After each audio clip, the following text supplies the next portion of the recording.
Welcome to our channel. Today we how to turn your home into a profitable short-term rental step by step clearly. Research local regulations regarding short-term rentals. Understand zoning laws and any permits required in your area. Familiarize yourself with safety regulations and occupancy limits. Identify your target market. Decide if you want to cater to families, business travelers, or tourists. Understand what amenities and features appeal to your target audience. Evaluate your property's potential. Consider the location, size, and unique features of your home. Analyze comparable listings in your area to gauge pricing and demand. Prepare your home for guests. Declutter and deep clean every room.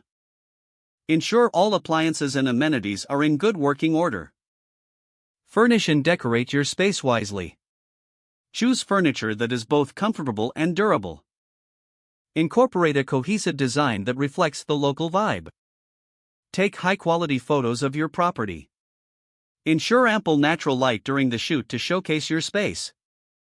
Highlight key features and unique selling points in your images. Create a compelling listing. Write a detailed and engaging description of your property. Clearly outline the amenities, house rules, and check-in procedures. Set competitive pricing. Use tools and resources to determine average rates in your area. Consider seasonal pricing adjustments based on demand. Choose the right platform for your listing. Compare options like Airbnb, VRBO, and Booking.com. Consider the fees, audience, and usability of each platform. Manage bookings efficiently. Don't forget to like this video and subscribe to our channel for more step-by-step tech guides.